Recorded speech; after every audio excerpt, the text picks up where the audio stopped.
Okay, so this week is the last week it will spend on numerical methods for initial value problems, and then starting next week, the numerical linear algebra portion of the course will start. And so Amber Sumner is going to be taken over from there for the next 4 or 5 weeks. Okay, so this week is going to be all about convergence analysis.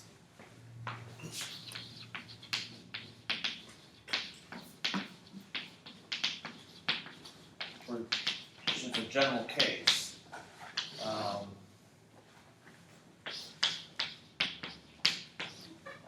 Because at the very beginning of the course, I did a convergence analysis for forward Euler method and somewhat for a general one-step method, but want to be able to have an easy way to determine if general time-stepping methods, like including multi-step methods, are convergent.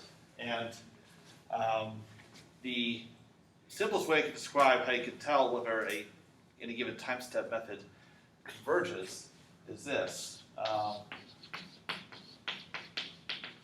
Dealing with two sub-concepts, consistency and stability.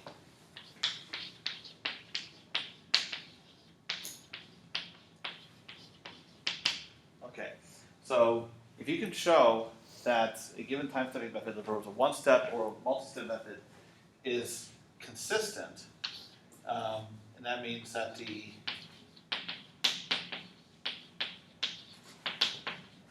local truncation error, which I've abbreviated as tau n of h, which is the error, basically how much your numerical method deviates from the ODE. That local truncation error must go to 0 as the time step size h goes to 0. So if you have the method is consistent, and you also have that it's stable, and by stability I mean that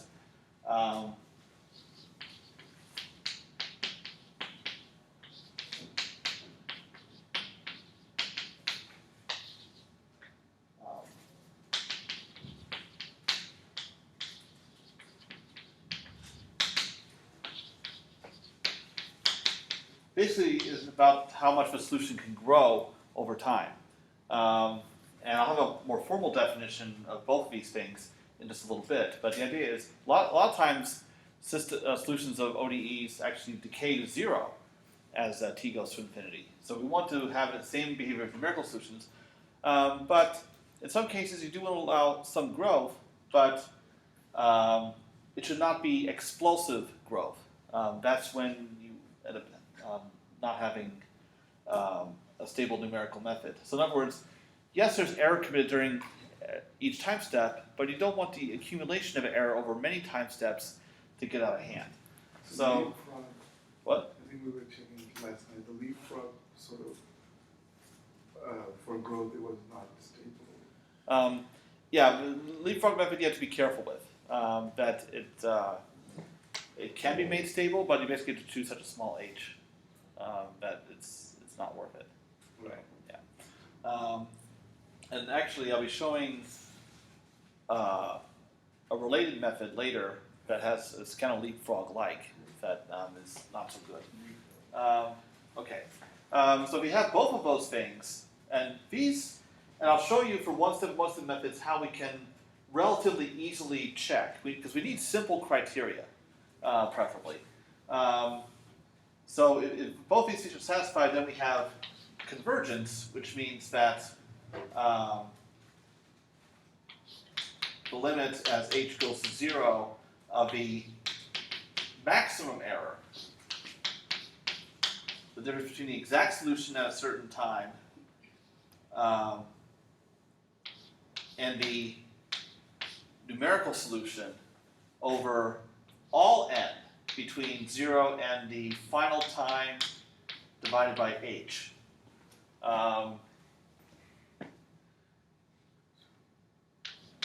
is 0.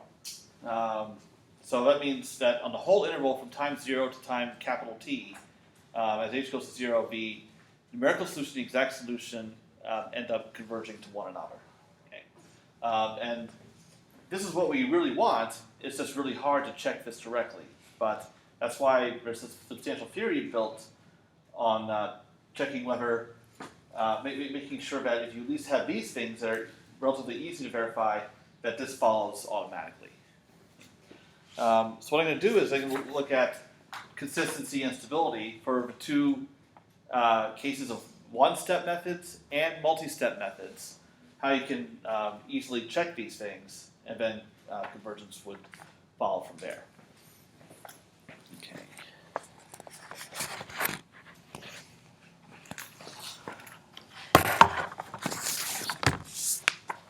All right, so we'll start with consistency.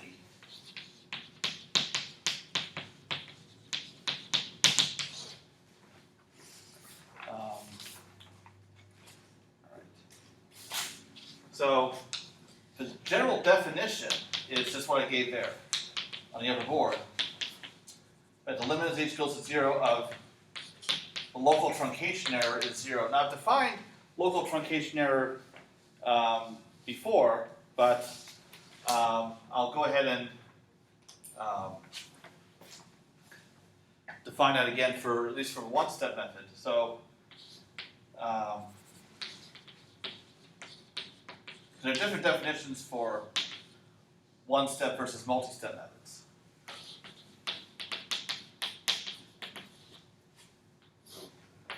So for now, we'll only deal with one step.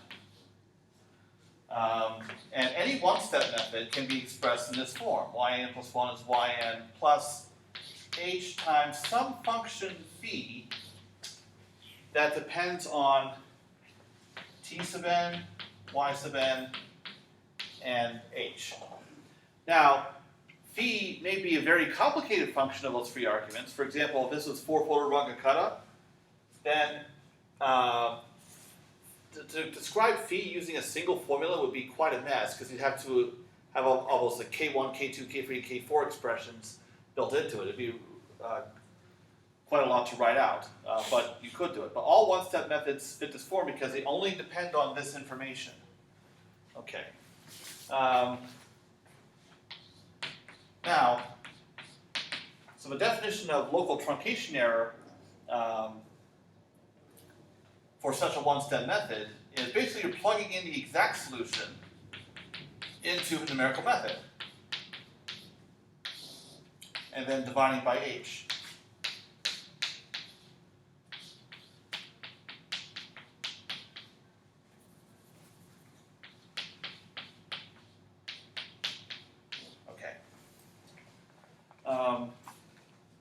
So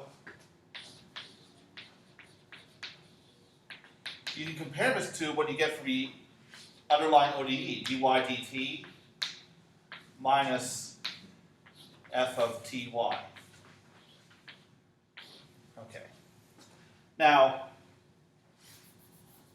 this quantity would be equal to 0 for the exact solution.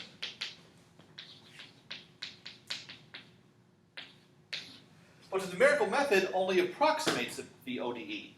So this part, this quantity here is going to be non-zero. But it should go to 0 as h goes to 0. So when I say, the reason we call this consistency is we're saying that the numerical method should be consistent with the ODE that it came from. All right. Now,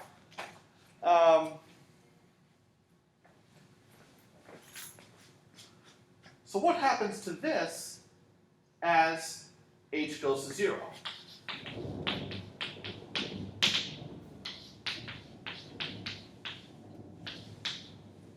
Okay. So this part right here, just this fraction here, as h goes to 0, what does this converge to?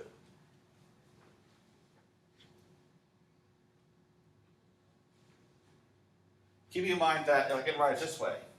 Tn plus 1 is Tn plus h. So what happens to that as h goes to 0? Or is the exact solution, right? Y of t n? No, just the whole fraction. Oh, it goes to 0. No, 1. Okay. now you're just guessing. Okay. Well, first of all, okay, if I just plug in h equals 0, I get 0 over 0. But this is a limit that you guys should recognize. Derivative. Derivative of what? Y of t n. Y. Yeah. Y prime of t sub n. That's that. Okay. All right. See that? Okay, yes, that's the definition of derivative right there.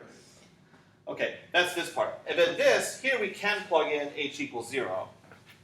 So we just have b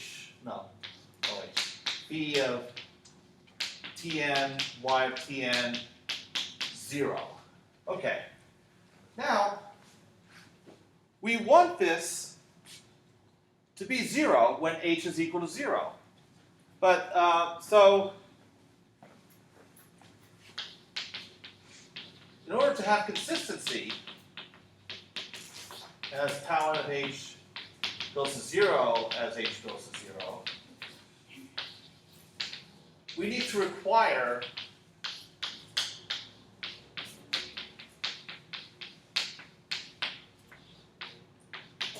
what should this be equal to make sure that this is consistent with the ODE? Y prime of t n. Yes, but what does y prime equal? Because it's the exact solution, y prime equals what? What ODE is it solving? Yeah, I saw that lightning out there. Yes. F of T1. Tn, y of Tn. Yeah. So in other words, if you plug in h equals 0 into your method, and then f should pop out. If that happens, then the method's consistent. So this is how you check. Okay. All right. So at least it's something that's relatively easy to check, and I'll show you an example of how that checking goes.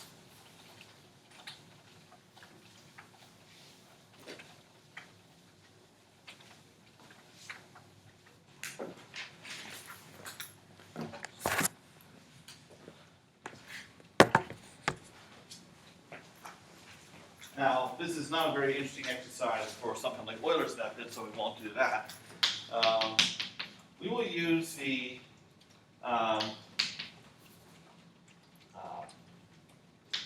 midpoint method. That's a Roca-Cunningham method that I derived earlier. So yn plus 1 is equal to yn plus h f of Tn plus h over 2, and then over here we put yn plus h over 2 f of Tn yn. Okay. Now, so all of this right here, that is equal to phi of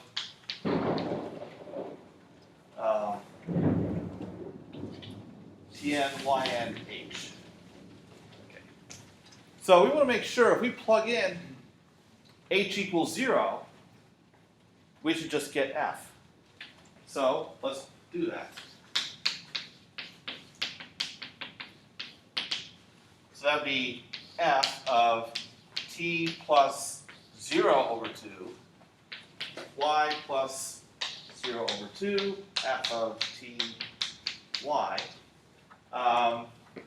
So when you simplify all this, all that's gone, and all that's gone.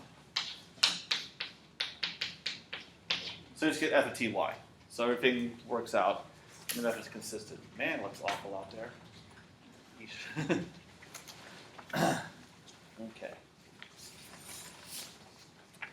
All right. So that is a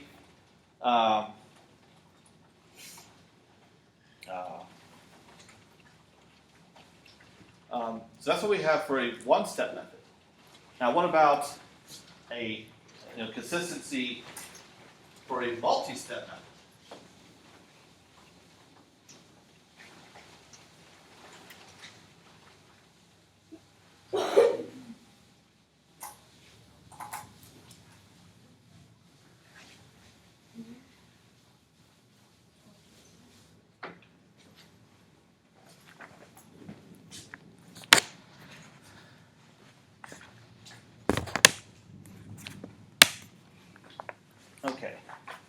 So for a general multi-step method, I'll repeat the general form for that.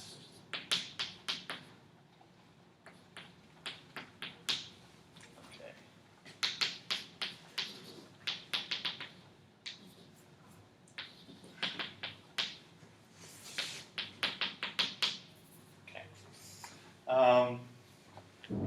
So similar idea, you plug in the exact solution into this method, and whereas before you're dividing by, in most of the methods you're dividing by h, but here we divide by something slightly different. The local truncation error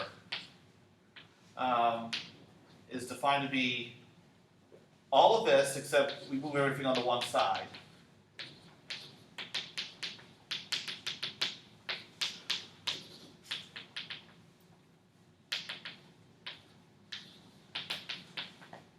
Oh, actually, we're plugging the exact solution, so it's y of tn plus 1 minus I. And then here we have f of tn plus 1 minus I, y of tn plus 1 minus I. So exact solution plugged into the numerical method. And then to normalize it, we divide by h times the sum of all the betas.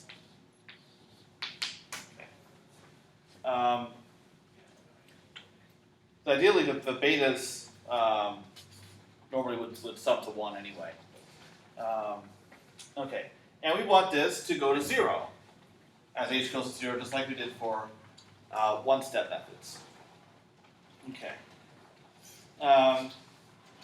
Now,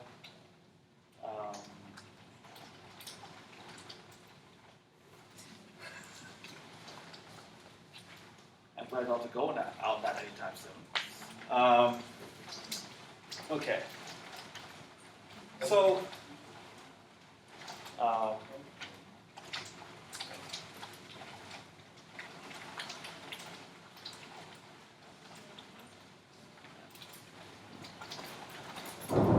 so how do you know if this goes to 0? It's not as simple as for one-step methods, but it's not too much more complicated either.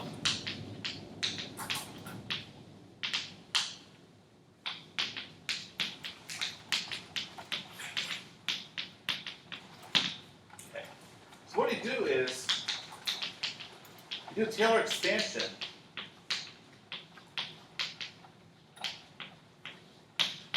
around T sub n. So once you do that, then you get an idea by seeing, you're going to have all these terms that have powers of h in them. And you want to make sure you don't have, that you only have positive powers of h. That way you can make sure that the whole thing is going to go 0 as h goes 0. If you have any negative powers of h, that won't happen. It would go to infinity. So here are the conditions that have to be satisfied. You must have, and this condition I gave before, that the sum of all the alphas must be 0. And this has to work out too. That's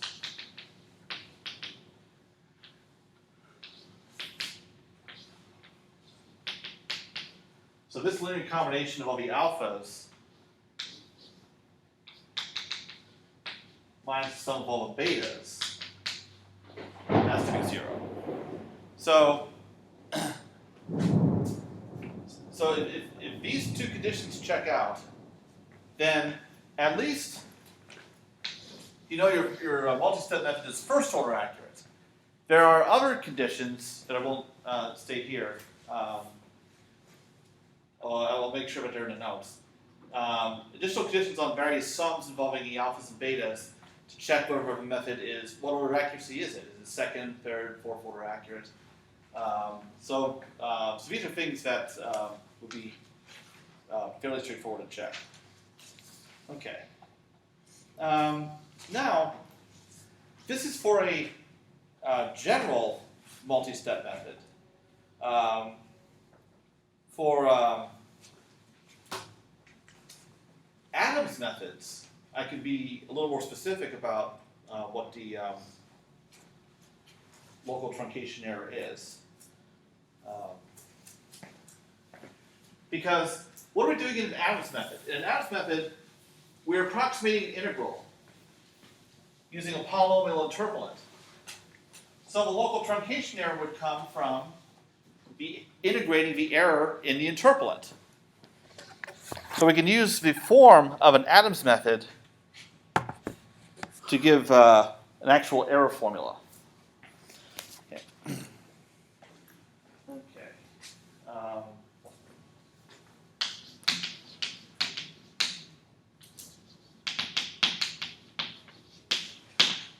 So first I'll write out for an Adams-Bashforth method, explicit case.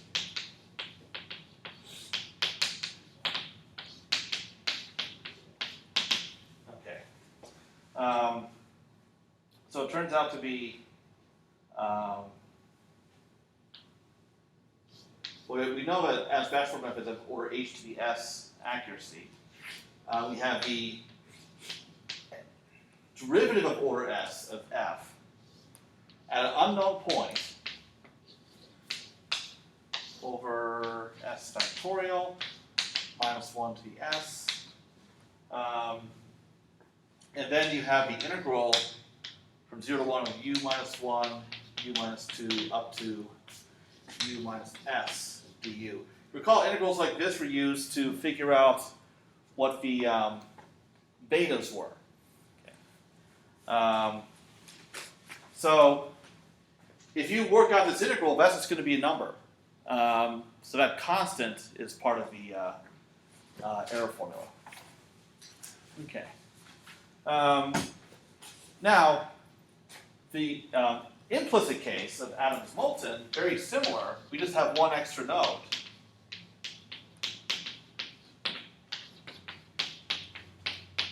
So that'd be h to the s plus 1, s plus first derivative at an unknown point, over s plus 1 factorial. So s becomes s plus 1 pretty much throughout.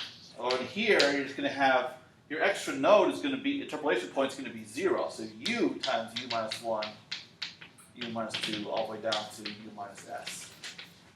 Okay, so that's what happens in the implicit case. And in both cases, the unknown point is between Tn and Tn plus 1.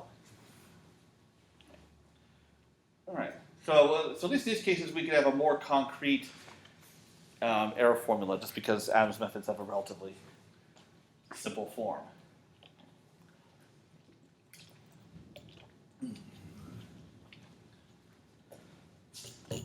Okay.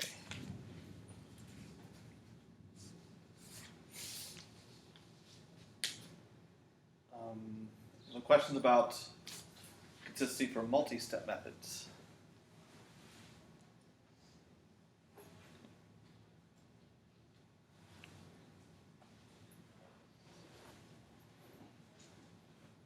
Okay.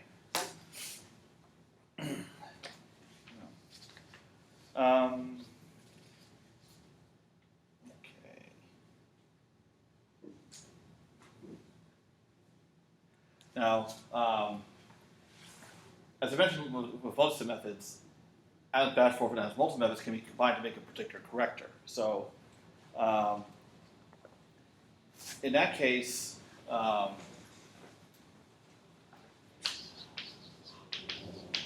there's a theorem that shows how the truncation error of both predictor and corrector are combined. So the overall truncation error is given to be the local truncation error of the predictor, which I'll call tau tilde n of h. And then you add on, I'll use tau hat, the local truncation error of the corrector. But this is multiplied by beta naught. This is from the corrector because that's an implicit method. and then partial of f in respect to y. And then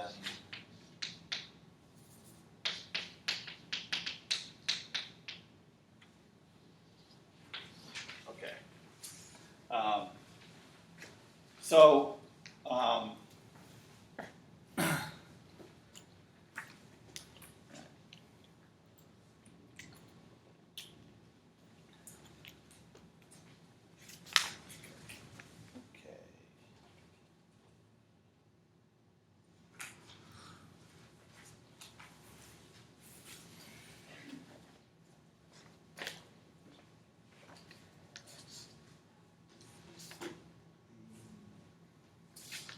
All right, so this is all I can say about consistency. So at least we have, and things for Adams methods, it's known they're consistent. So that's not the question of whether they're consistent or not. We also know what the order of accuracy is. If you have a more general multi-step method that is not an Adams method, then you can check those summations to make sure it's consistent at all. And then there's other similar conditions you can check if you're not sure what the order of accuracy is. But at least for a general multi-step method, we have a formula for local truncation error in terms of the alphas and betas of a method. Okay.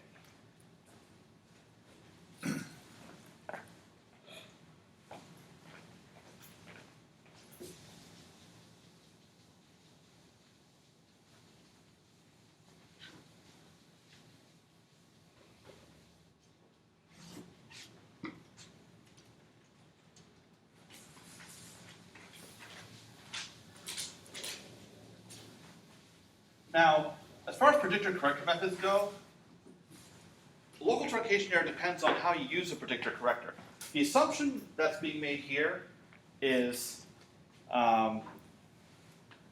we just perform one correction. And that's why the local truncation error of a predictor plays a part. On the other hand, if you since what a predictor gives you is an initial guess for the implicit method. So if you run this as an iteration in order to make it converge, then it's the local truncation error of a corrector that becomes dominant.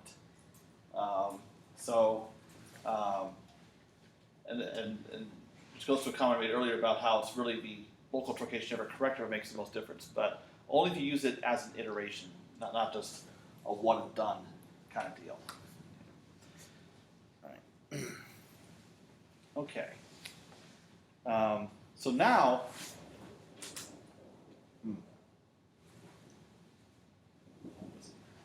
I'll try to go to this board. Now I can start talking about stability.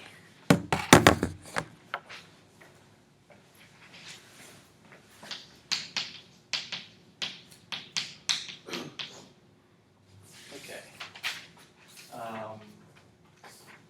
So first we need a definition. A more formal definition than what I gave earlier. So this is for one-step or multi-step, either kind of method.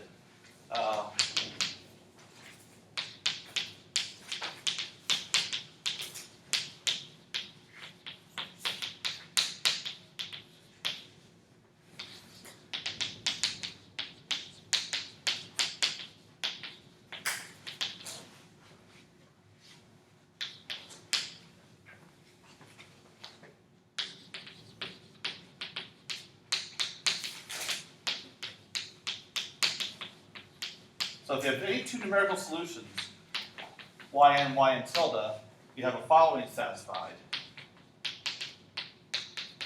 But the deviation between them does not grow too much from one step to the next. But you have this growth factor, 1 plus alpha h.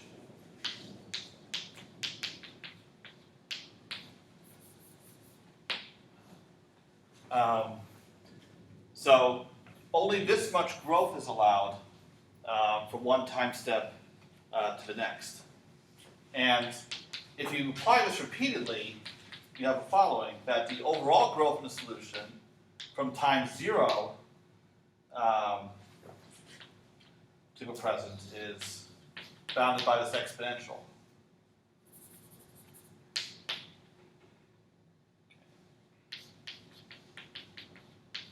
So the overall growth in the solution is bounded independently of h. Because notice there's no h playing a role in this bound. Okay. And we're still restricted to this time interval from 0 to capital T. So growth in the solution is allowed, it's just controlled growth that's independent of h. That's the key phrase there. So we like to have a simple way of checking stability also for one-step or multi-step methods. So what's alpha in this case? It's just some constant. Yeah. Right. Okay. So how do we check for one-step methods? Well, fortunately, we have a simple condition. All that's necessary to be stable is if your function phi that describes your one-step method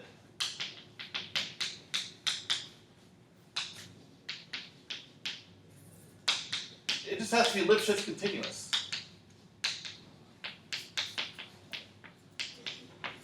In the y variable.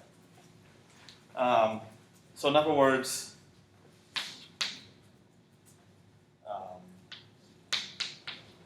if I leave t and h fixed and y varies,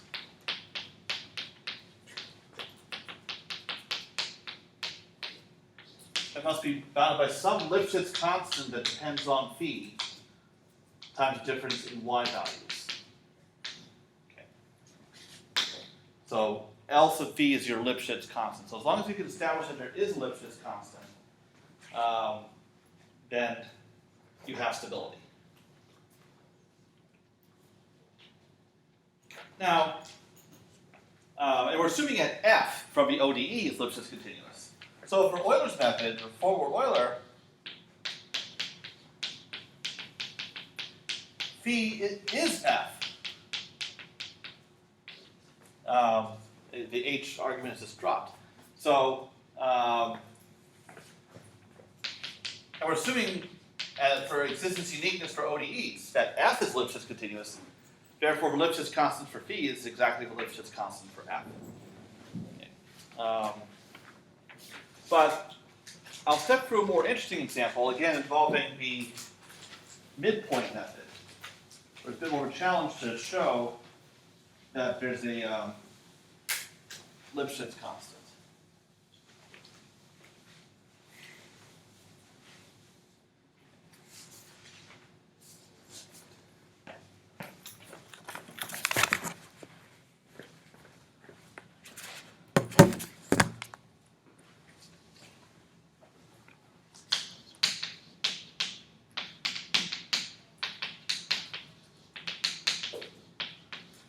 So your phi of tyh is equal to f of t,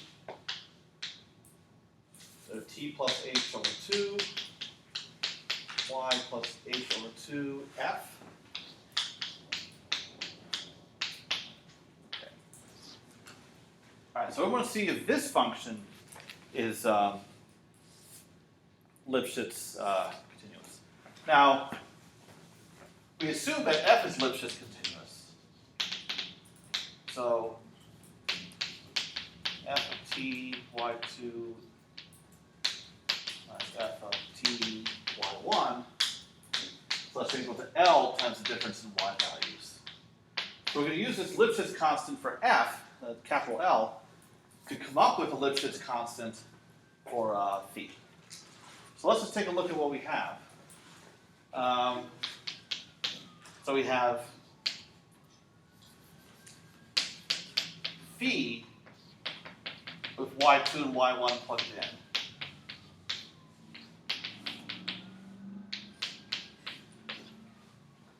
Okay, so that is less than or equal to f of t plus h over 2, y2 plus h over 2, f of t y2, and then the same with y1.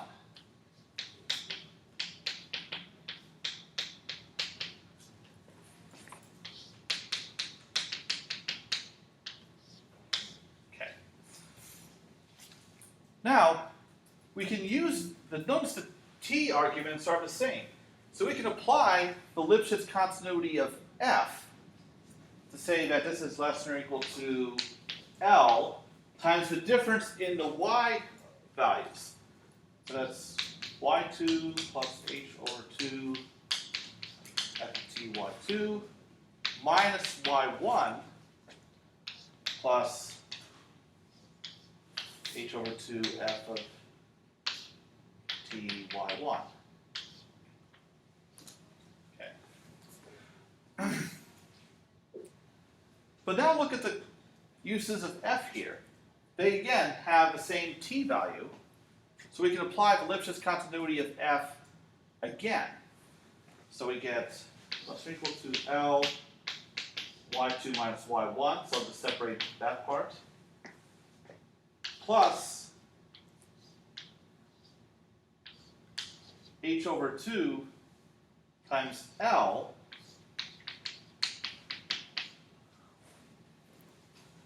y2 minus y1. Okay, although actually here I have an L squared because I get an L from here and then I get another L from these. So my Lipschitz constant altogether is L plus 1/2 HL squared. So this is the L sub phi. So the Lipschitz constant for phi is allowed to depend on h. So that's not an issue.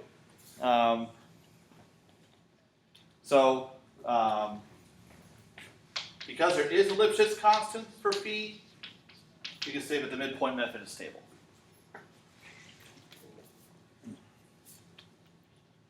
So any questions about how that was done?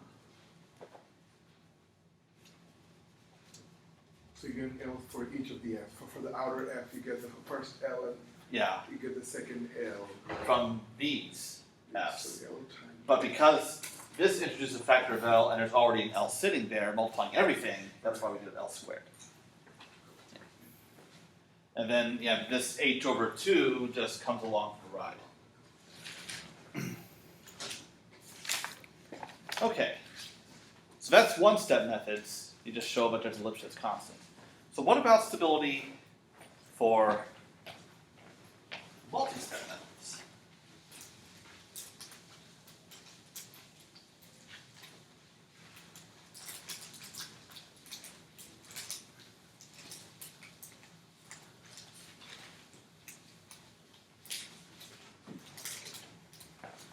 So, fortunately, that's not so difficult to check either.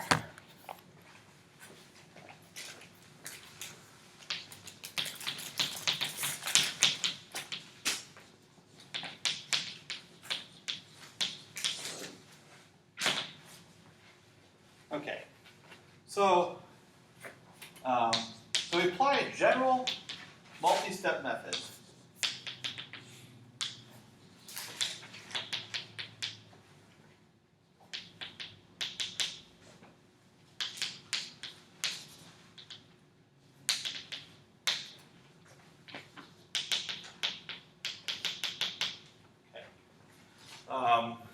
To a very simple ODE, y prime is equal to 0 with some given initial value. Now, y prime equals 0, that means that y itself is what? Or constant. Is a constant, and the constant will be y naught. So that means that this part is not going to be here because f is 0. So what that means is it's a solution which is supposed to equal y naught satisfies this recurrence relation.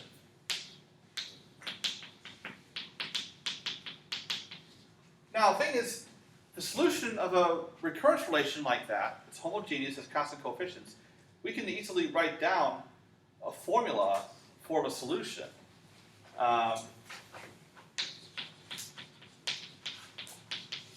It has this form. Yn is some constant and then n to some power times these numbers lambda I raised to the nth power.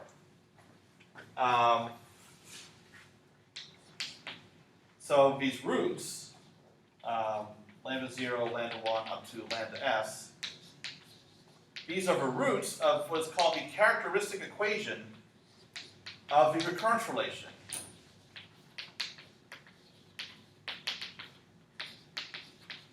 So the characteristic equation of recurrence relation, basically you assume that yn is lambda to the n for some lambda, and you plug that into this recurrence relation. What you get is a polynomial equation. So it's just alpha 0, lambda to the s, alpha 1, lambda to the s minus 1, and so forth, all the way down to 1 lambda plus alpha s is 0. So we have to, from the alphas that define our multi-step method, we come up with this characteristic equation and we go ahead and find the roots.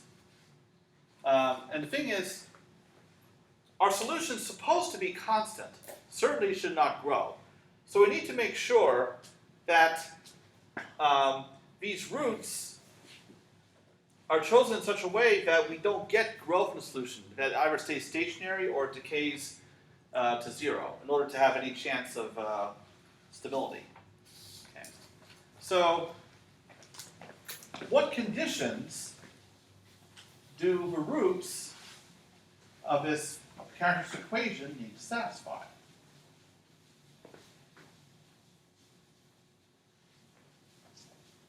Because if we're going to be taking the roots of this polynomial and raising them to the nth power, what has to be true of the roots to avoid having explosive growth? It has to be 1. 1 raised to the n power is 1. Right, so 1 would be fine, unless, but, okay, what about these factors of n, though? These occur in the case of repeated roots. So, for instance, if you have like the root 2 as a single root, you're going to have a 2 to the n term. If you have a 2 as a double root, you're going to have a 2 to the n term and an n to the n term. So, this power here, p sub I, is equal to the multiplicity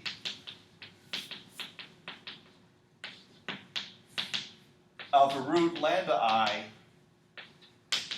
minus 1. So if you have simple roots, roots that only occur once in the factorization, you won't have these at all because the pi's will be 0. But when you have repeated roots, then you have positive powers here. Okay, so suppose you have a root that's equal to 1. Okay, that won't grow, that's fine. But what if you have 1 as a double root? What's going to happen in that case? Based on what I just said. So if 1 is a double root,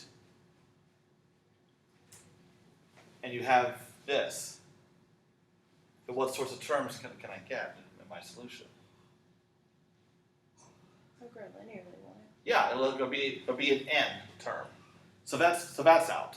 So, but 1 as a single root is okay. What about roots being less than or greater than 1? Less than 1 is fine. Yeah. And in fact, even if I have a repeated root less than 1, that's okay because the decay of this will dominate the growth of this. And root greater than 1? Yeah, you're going to get growth. So if I sum up all of this, we have what is called a root condition for multi-step methods. So these roots, lambda 0, lambda 1, up to lambda s, must satisfy the root condition. It's actually a two-part condition. We must have all the roots, which may be complex. All right, we can't ignore that. So they must have a complex modulus, or absolute value of roots, must be less than or equal to 1. And the second condition is if the absolute value equals 1, it has to be what's called a simple root. In other words, multiplicity 1. It cannot be a repeating root. So if you have that, then so this is for a multi-step method to be stable. So it's not so difficult to check. All right. Now there are a couple classifications of stability. So if so one thing is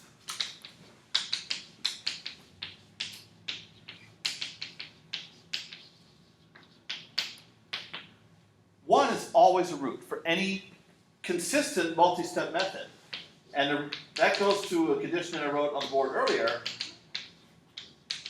that one of the conditions that a multi-step method must satisfy for consistency is that the sum of all the alphas must be 0. But this would mean that this is the character's equation with lambda equal 1 plugged in. So 1 is always a root. Now, if this root is the only root on the unit circle, in other words, that has absolute value equal 1, then we say the method is strongly stable. On the other hand, if you have multiple roots, they have to be distinct.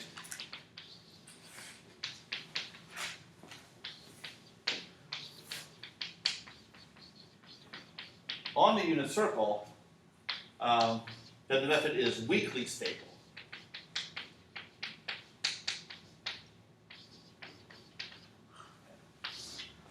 All right. So still stable, it can still converge, but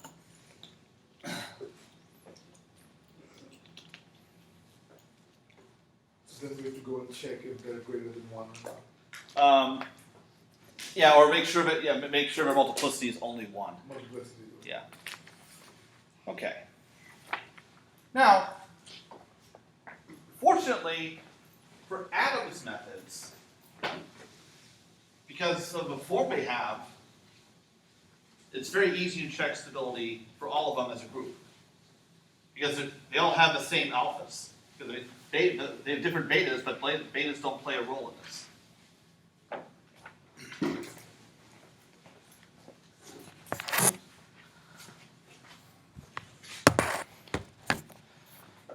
Okay.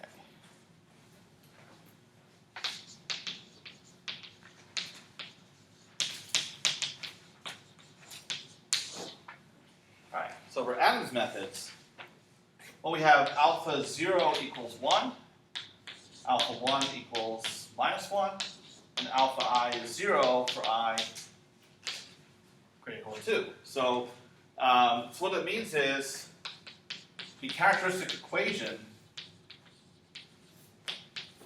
is just, it's always lambda to the s minus lambda to the s minus 1 equals 0. So for S-step Adams method, they all have that form. Okay. So let's go ahead and solve this. So I have lambda to the s minus 1, lambda minus 1, 0. So what are the roots that we get? They're going to be what? 0 and 1. Yeah. So we have 1, a simple root, multiplicity 1, and then yeah. Okay, and this is regardless of whether the method is explicit or implicit. Oh. Okay. So I need to make a correction to the notes. Or on the board. The notes are fine.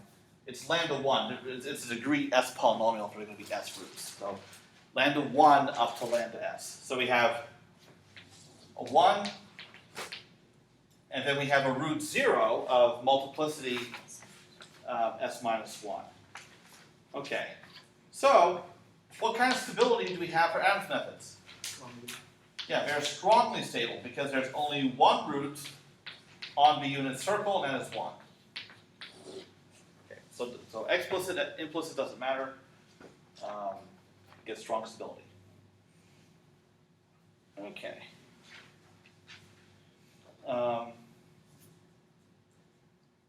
Now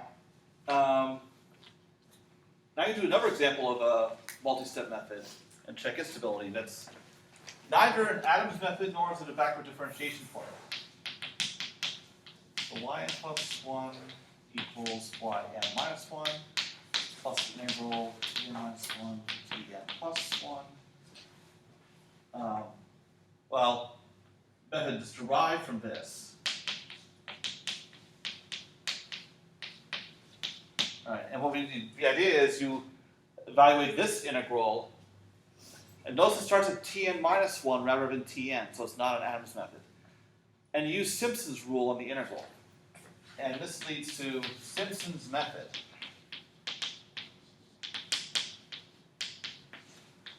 Yn plus 1 equals yn plus h over 3 fn plus 1 plus 4fn plus fn minus 1. And you recognize a 1-4-1 pattern from Simpson's rule from last semester. Okay, so it's an implicit method because of the fn plus 1 here. And the thing is, it is two-step,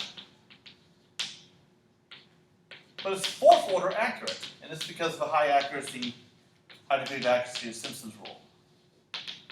So this is unusual because a two-step implicit Adams method would be only third order accurate, but here we get more accuracy here. Okay.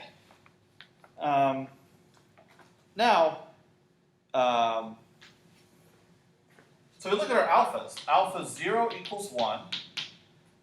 Oh, sorry, this is yn minus 1, not yn. Okay. Alpha 1 is equal to 0 because there is no yn. Alpha 2 is equal to minus 1. And then there are no other alphas. So the characteristic equation is lambda squared minus 1 is equal to 0.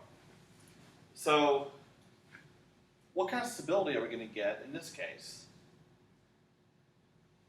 It would be 1, negative 1, right? Yeah, those are the roots. So because of those roots, what sort of stability do we get from that?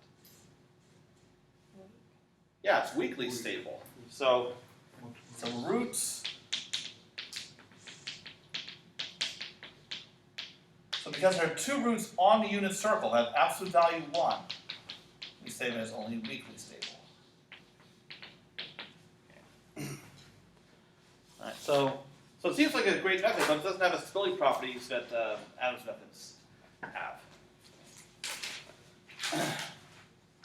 Why is it important to be like a difference between strongly stable and weakly stable? So what can happen, for instance, okay, well, here's a good example for this case right here, plus or minus 1. In your the solution of a recurrence relation, you have all the roots raised to the nth power. So you get, in this case, a 1 to the n and a minus 1 to the n. But minus 1 to the n, how does that behave as n increases? What does minus 1 to the n do? Oscillates. Yeah, so you could be introducing oscillations into your solution that may not make physical sense. So even though you still have stability, but you're not going to get any sort of explosive growth, you might get behavior that you don't want. And there are a lot of methods like that that otherwise behave very well. They have good stability, they have good accuracy, but they have phenomena like that, strange oscillations that occur.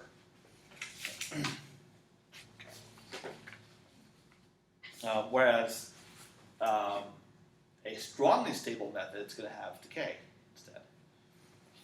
Okay.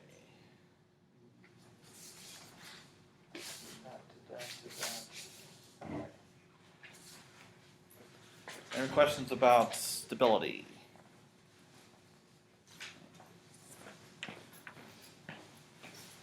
All right.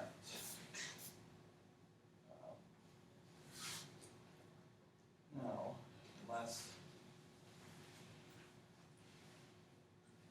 15 minutes we have. Okay.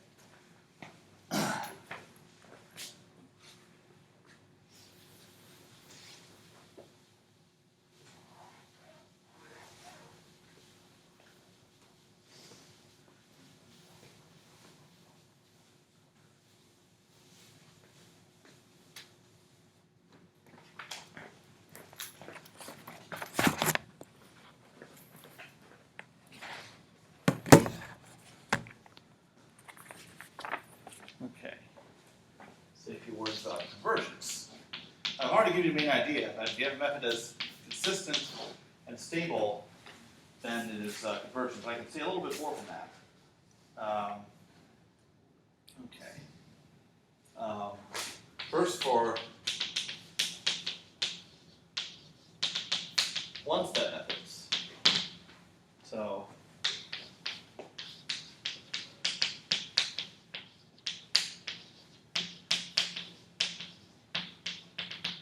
if a one-step method is consistent and stable, then what you get is this bound on the global error, which is what we really want to go to 0. The y of tn minus yn, which I define to be en,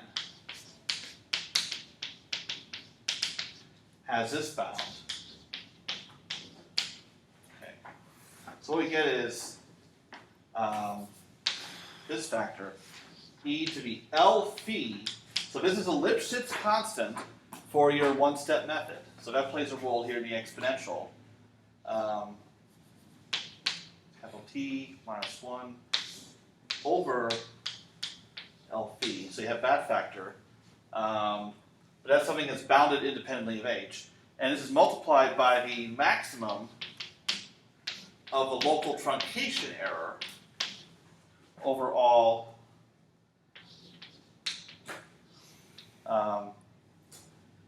overall time steps, actually.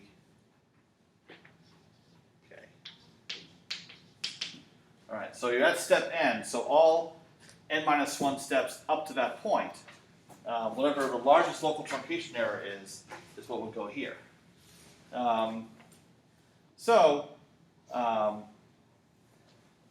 What you can see from this is, what happens as h goes to 0?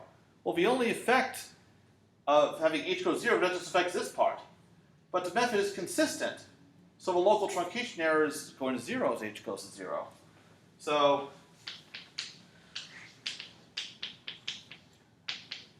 as h goes to 0, the global error goes to 0 on the entire time interval times 0 to capital T. Therefore, it's convergence. And so this expression came about earlier when I did the convergence analysis for Euler's method and a similar analysis for general one-step methods. Okay. So at least we have some concrete bound. It's not a very sharp bound by any means, as I showed you in a numerical example, actually. But at least it's a bound that you can go over back with. Okay. All right. Now, what about multi-step methods?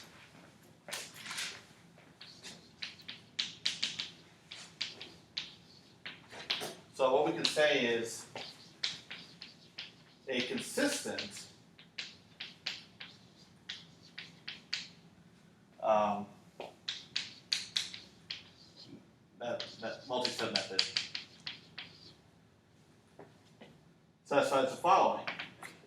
it's already known to be consistent is convergence if and only if it is stable. Okay. So it's a slightly stronger statement than the one I made at the beginning of class, where I said consistency and stability together imply convergence. So if you have consistency, the lack of stability would imply non-convergence. So we can make that statement too. Okay.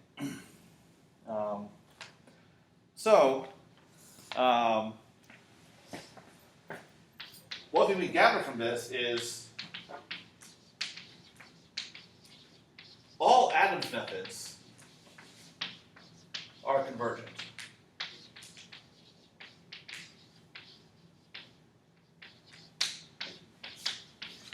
And not just using an Adams method by itself, but the predictor corrector.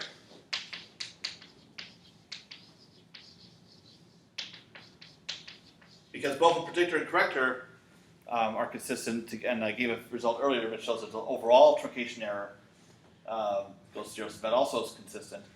And the predictor corrector method is strongly stable because the predictor and corrector individually are strongly stable.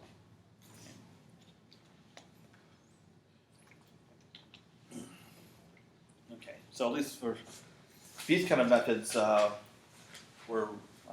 we have that guaranteed.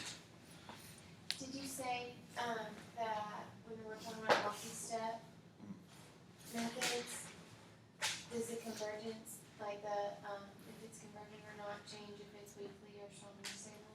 Oh, okay. So for this, when I say stable here, either one applies. Okay.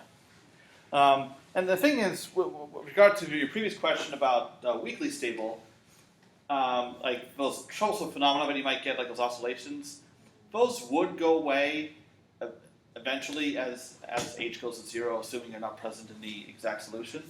But since I'm not really how you're using a method, you're going to pick some h that's non-zero and go with it.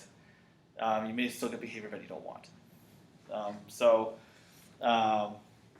Depending on what you're modeling, you might be okay with it. But there are certain differential equations, like for instance ones for fluid flow, where you're modeling pressure, you expect it to have a monotonic quality to it that can never oscillate. And that's why you wouldn't want to use a method like that. Yeah. And actually, I think in all the times I've taught this class, no one's ever asked me about the distinction in a practical sense between weakly and strongly stable, so it's a good thing you brought that up.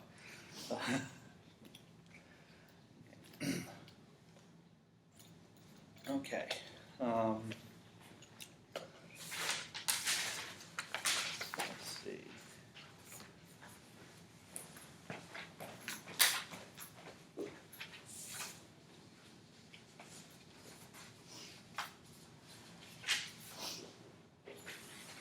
Okay. Actually, yep, this is a good stopping point.